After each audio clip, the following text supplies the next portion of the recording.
What's up, guys? This is Omer Block, co-founder of Remote Latinos. I'm here with Esteban Andrade. Esteban Andrade, a co-founder of Remote Latinos and founder of Wholesaling Media.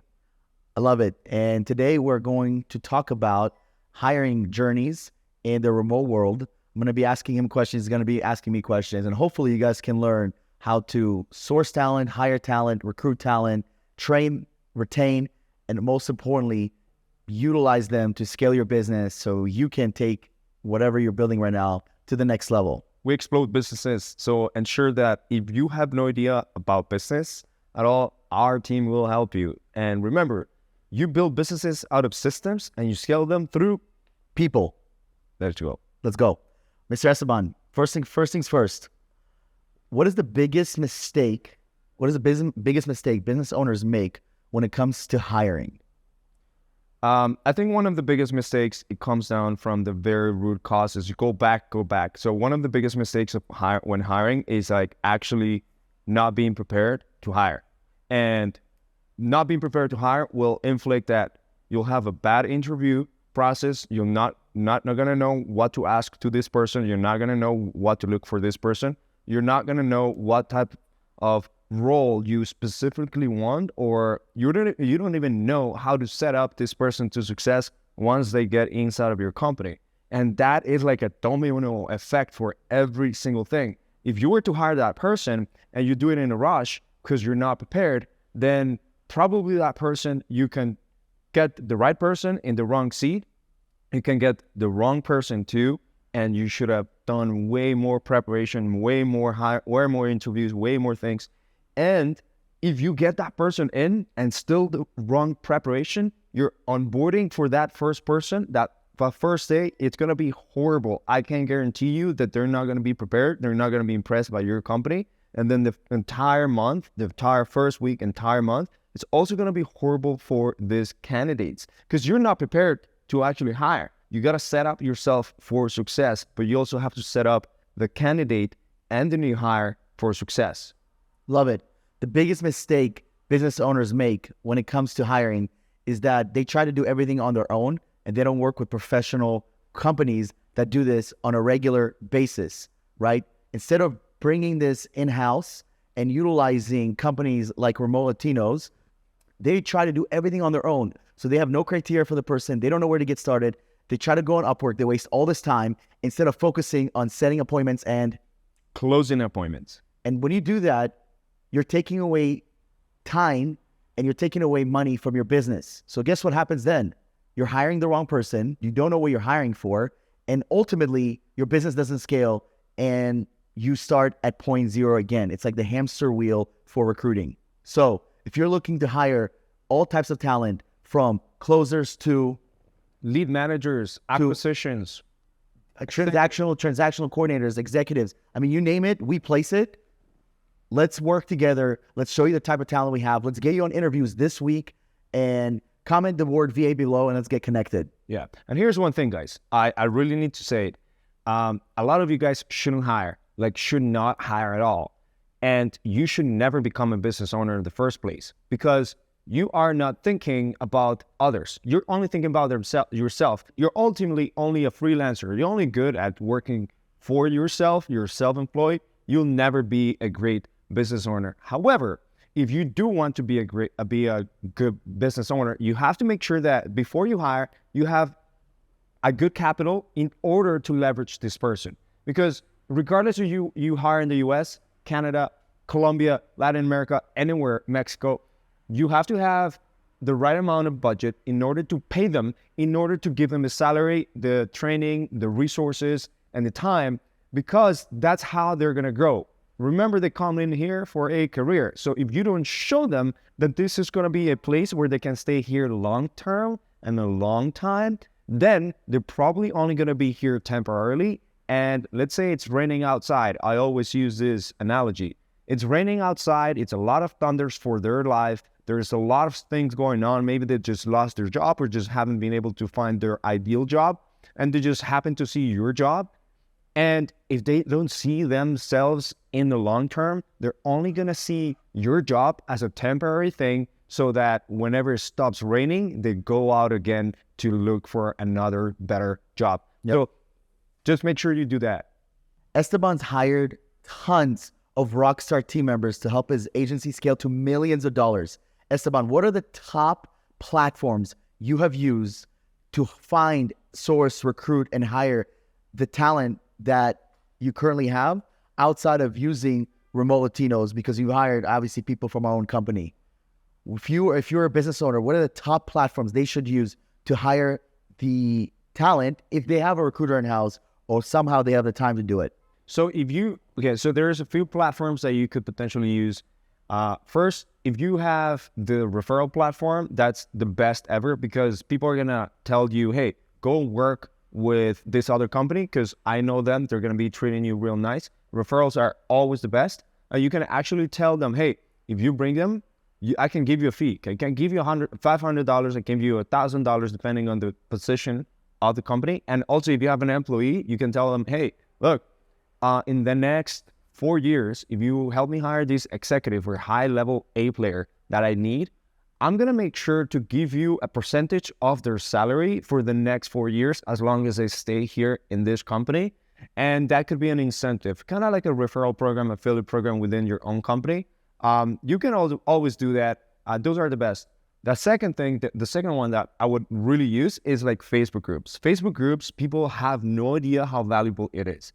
A lot of people, freelancers, VAs, business owners are super active, and the Facebook algorithm also helps.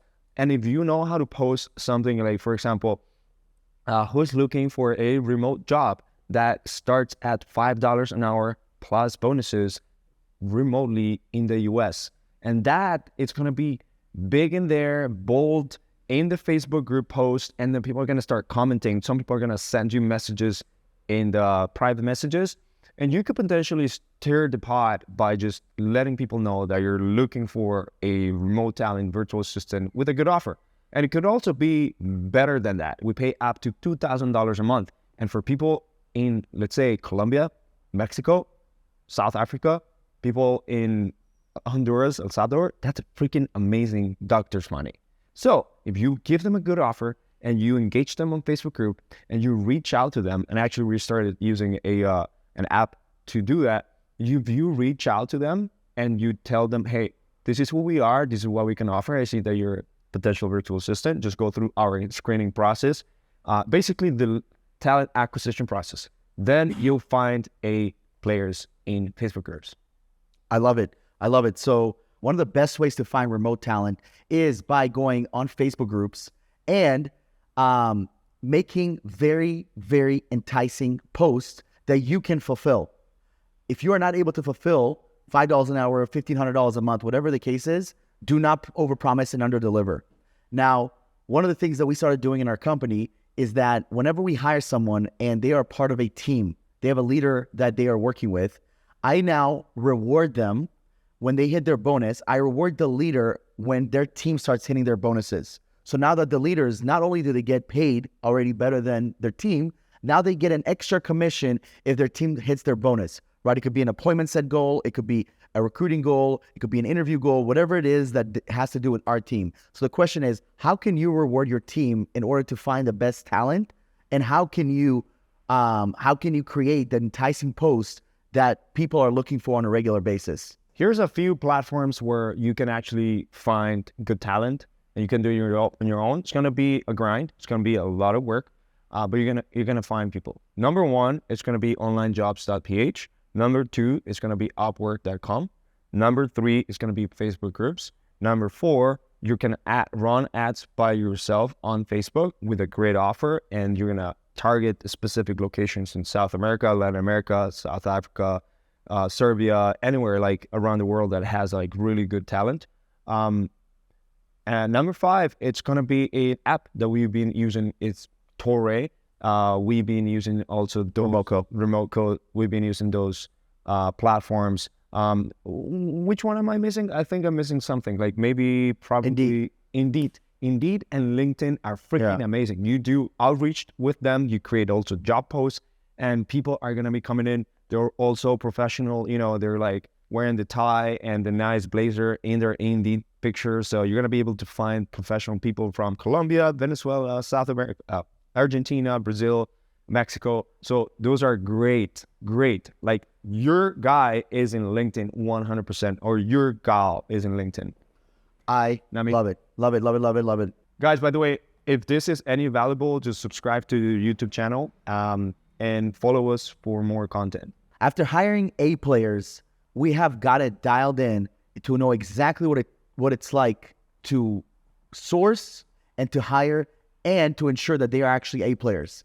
Esteban, what are the top ways to ensure you are hiring A players on a regular basis? Dude, first of all, instead of just thinking always be closing, always be hiring. You have to be able to have a pool of people coming into you. And there's so many ways to do it. However, the main one is to build out a brand around your company and around you as a founder. So why people would go and would want to work for Elon Musk? Elon Musk has done an amazing job to actually brand himself around being the top leader in the tech industry, in the automotive industry, space industry, now going into like different telecommunications, all of that. And like people that see him and believe in him and like also they really understand what he's trying to do, his vision, and he puts it out there. But not only him as a big representative of the company will actually see, I want to work for this guy. I want to work with this guy. I want to be able to like shake his hand, tell him that you admire him, that I have a great project, that I did a great task for them, or I have an idea, and I'm going to be part of the company because I see the North Star. So when you put yourself out there, your brand, your company brand, and you as a representative of the company, that is going to attract A players. Use social media, use TikTok, Reels, Instagram, Shorts, YouTube videos, and like what Ryan Pineda says, if you're not putting out there, you're going to do a disservice yourself for you and your team and your future A players, because you're not going to be you're not going to be attracting that A player that Ryan Pineda is, or that Alex Ramosi is, or that Elon Musk is, or that Omer Block is. So put yourself out there, start creating content to actually find A players, because we've had even 16-year-old people telling us, hey, I want to work for free. And I was like, whoa, man, all right, how do you find us? It was just a video. And I really liked what you said, and I really liked the way that you express yourself. I loved your vision and your mission, so I wanted to reach out. So try it out. Boom. And that 16-year-old is now with us. No, he's not. Okay. So you fucking hire? Yeah. Here's how you determine you are hiring A players on a regular basis. The first thing you have to ask yourself is, why would an A player work for you? Make a list of 5 reasons why an A player would work for you, right? Whether it's company culture, whether you're growing fast, whether you have an amazing brand recognition, whether you sell an amazing product or service, whatever it is, make a list. If you look at that list and it's like, because I'm nice, because I'm funny, because I'm fun, that's probably not a reason an A player is going to want to come for you. An A player wants a company that they can grow and develop in and take their skills to the next level and take the company to the next level. An A player thinks like a business owner. They're an intrapreneur, right? We've hired a lot of those people where they feel like they're part of the business. The business success is on their shoulders. And one of the coolest things that Esteban and I have noticed, it's very, very, very, very easy to tell the difference between an A player and a B player and even a C player, okay? Believe it or not. So make a list of why an A player would work for you and really hone that in, because if you don't have company core values, if your company is not growing, if you're not getting consistent leads and appointments and sales, odds are an A player is not going to come work for you. And if they do, and if they made that mistake, they will not be there for a long time. So again, ask yourself, what are the top reasons an A player is going to come work for me and not for another company? And if you can make that distinction, and if you can really understand what that looks like, you will find and attract the A players you're looking for. And let me tell you something. This is a secret that I've been holding on for a long time, because a lot of people don't know it. And is the fact that if you're coming in and wanting to do wholesaling, real estate investing, wanting to be a gym owner, whatever business that you're doing, and you're not prepared psychologically, mentally to actually train your people every single day, your business is going to burn. Your business is going to fail, and you're going to go into anxiety, depression, whatever, because you don't know what's going on. But here's the thing, you have to sharpen their swords. And steel sharpens steel. Diamond also sharpens diamond. So when you have a daily skills ascension program where you essentially taking them from a good person to a great person that follows your systems and your processes, but not only that, you want to mold them the way that your company wants to do it. And this requires daily training.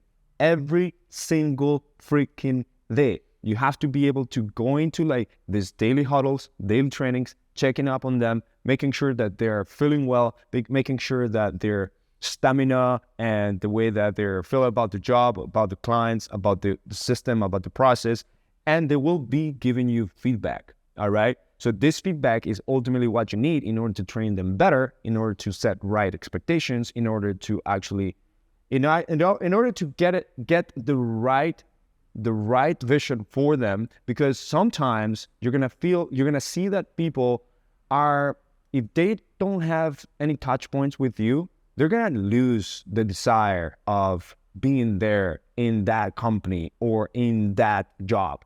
There's always something there that they're following. And if you keep that light and that fire on them at all times, there's absolutely no way that you're gonna fail. And there's absolutely no way that these people are going to ultimately fail, because you're with them every single day. You're doing feedback loops daily and feedback loops also in a weekly basis. And I learned this because one time in 2022, we hit $180,000 per month. And that was like, woo, amazing. Like, that's great. And guess what? I also had read 4-hour work week. And because of the title of that book and like the ways that I learned everything, I was like, I'm just gonna chill and like literally work just 6 hours per week. And I stopped going to daily huddles. I stopped checking on my team members and being, giving them accountability, training them, giving them those proper feedback loops. And guess what? After hitting the $180,000 and getting comfortable, then 3 months after, all the revenue went through the bottom. We lost $100,000 on revenue per month, and to recover from that, it takes some time. So again, it takes maybe 3 to 4 months again to recover all the way to go back to $180,000. But that is a lesson learned because I let my sales team go by themselves. But here's the thing, they need your support, especially sales. They need your daily support, daily huddles, daily accountability, projections, KPIs, measurements, and they need to, most importantly, this is one of the biggest secrets that people don't know. People that are in sales, people that are in client success, people that are having these up and downs emotionally because things are not always the best, things are not always perfect, and yes, there's a lot of good things. Those people will need to hear the wins. Those people need to hear that motivation of why. They need to be sharp in that conviction on the product and on the business. But not only that whatever they're doing is something great. So if you have a Slack channel that dings the wins every single day, and that Slack channel is like, here's a contract done by a client, here's a deal done by a client, the client won, the client felt happy, the client ultimately gave us a shout out, the client gave us a Google review, all of this dings in a Slack channel, and then you do a digest at the end of the week. All of those things just breed into your team. They just come inside your blood, inside of their blood, and they're going to be able to always be going motivated. And that's what you need. You need daily wins. You need weekly recognition. Let's talk about recognition, dude. A lot of people are missing out on recognition. And dude, like, I feel like I was so selfish at some point. I did not recognize people. And but you do that so well. And recognizing people has made you several six figures per month. Yep. Several six figures per year, all right? Recognizing people has made you 6 figures per year, but also has kept your A players, people that are like top of the line with you for several years. So let's talk about recognition. Yeah. One of the things that I realized as a business owner is that I know exactly what I wanted to do when I became a business owner, because when I was an employee, when I was a contractor, when I was in sales, there was times that I felt like I was being mistreated. There was times that I felt like I wasn't being rewarded, I wasn't being praised on. And I remember thinking to myself, man, if I ever have the chance of being a business owner, I don't want to be like that. And I knew one day I will own a business. I just did not anticipate it to happen when it happened. And I remember when I first hired my people, I remember just treating them like absolute gold. I remember thinking to myself, when I meet these people in person, because that's my intention with my entire team, especially since we're remote, especially if they do everything they're supposed to and, things work out and we grow and we scale, I want to be able to meet them. If you mistreat people, they're not going to want to meet you. They're not going to come to team events and retreats and whatever the case is, even if it's all paid for. Like, no, if someone mistreats you horribly and they buy you a ticket to go see them in Hawaii, you're not going to go to see them in Hawaii, right? So one of the things that I did was like, how do I treat people the best way possible? And number one is to listen to them. It's to listen to them, get to know them, right? Ask them questions that do not just have to do with business. Obviously, business is important. That's what we do on a regular basis. But get to know your people, get to know what they're all about, and really, really understand what is it that they want out of the company? What are their goals, right? And I bring that up a lot. I bring their whys a lot. I have a few team members that have kids on their team. I always check in on their kids. I'm like, hey, man, how's your kid doing? He was sick last week. How's he doing today? Oh, he's in school. School started. Whatever the case is, I like to check in with them. And to me, that's the first thing. Before you reward, you have to praise. It's praise and then reward, right? So praising to us is something that I started doing on a regular basis. It's something that comes as second nature to me. And then as far as the reward comes in place, because we get a lot of clients from referrals, because we get a lot of clients that are returning, because we get a lot of clients through our personal brand, and we're not spending a lot of money to get them, our margins are higher than most recruiting agencies. So because of that, I see that. I'm like, well, I can take that money myself and buy a nicer apartment or buy nicer clothes or whatever the case is, or I can give my team different bonuses. I can give my team raises when they've earned it. And that has made them so happy. And they talk about that a lot. They're like, man, I'm able to take my salary and I'm able to take my bonus and actually, buy my family food, right? I have team members telling me that they have, in the last year, they bought homes for the first time in their life for their families. That's incredible. To me, I didn't even conceptualize that that's possible with what they're earning, right? So all of our team members get paid above average what our team members are getting paid when we recruit them. So if you're asking yourself, how do I praise and reward my team on a regular basis? Esteban, what he did is that he put a calendar notification on his Google Calendar, and every single day at a set amount of time. I think for him it's at the end of the day. You can do it in the beginning, at lunch. He sees it. He knows that he has to do it on a regular basis now.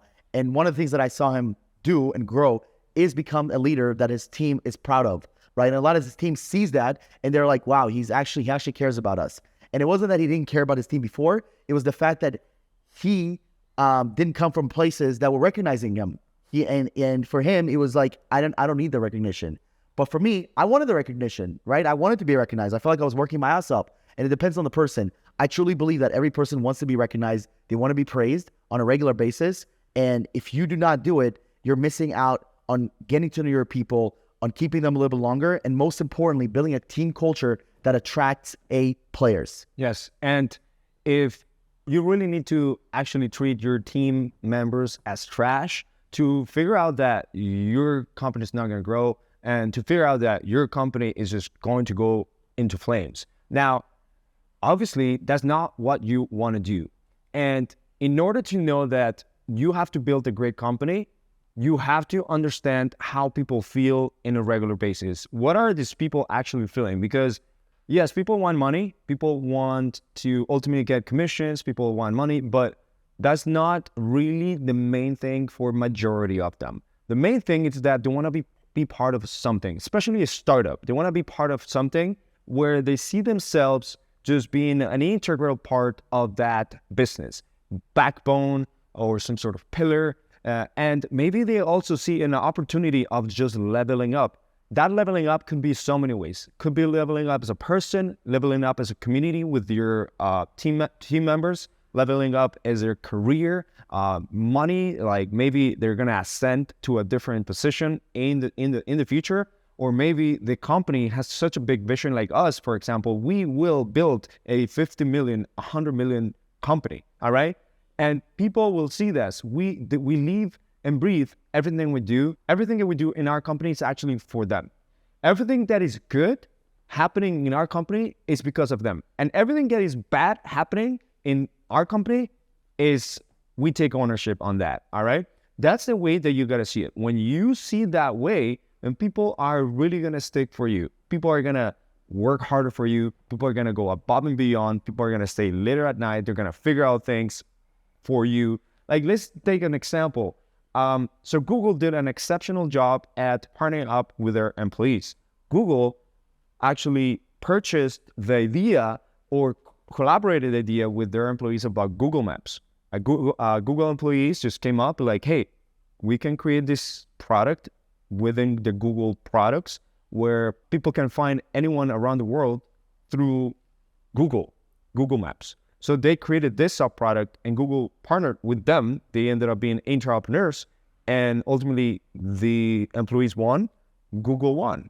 And the same thing happened with the car, the automotive and self-driving car for Google. This was an idea and a startup by the Google employees just happened to be inside of Google.